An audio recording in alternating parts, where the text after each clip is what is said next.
گوجری زبان میں اپڈیٹ سنیے۔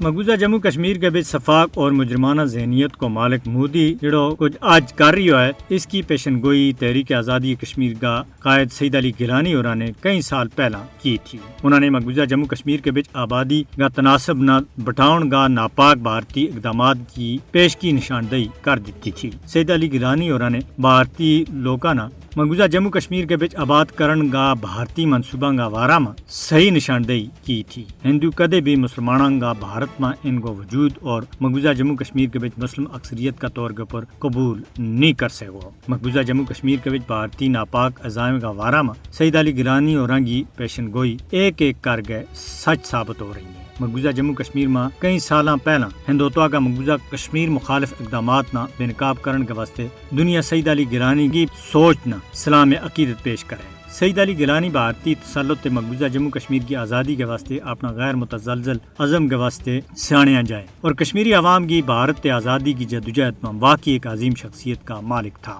جس زندگی پار مقبوضہ جموں کشمیر کا پاکستان کے نال الحاق کا پرجوش حامی تھا اور انہوں نے کشمیری عوام کا دلاں کے بیچ آزادی کی شمع روشن کی۔ تو اس شمع نہ بھارتی بندوقاں اور گولیاں دے کسی بھی صورت میں بجھایا نہیں جا سکتا۔ ہم پاکستانی ہیں، پاکستان مارو ہے، وہ نعرہ سید علی گیلانی نے ہی لائے تھا۔ اس عظیم شخصیت نے تنازع کشمیر کے اوپر اس مضبوط موقف کی وجہ دے کئی سالاں تک بھارتی جیلوں کے بچ گزاریا، جبکہ زندگی کا آخری 11 سالہ میں انہوں نے اپنا کارگہ بھی نظر بند کر تو گیا تھا اور اسی دوران نظر بندی 1 ستمبر 2021 وہ دائی اجل نہ لبیک کہہ گیا۔ بھارت کشمیری عوام کی سید علی گیلانی دے محبت نہ کسی بھی صورت میں ختم نہیں کر سکتا اور کشمیری عوام ان کا دسیا ہوا راہ کے اوپر بھارت آزادی تک چلتا رہے گا۔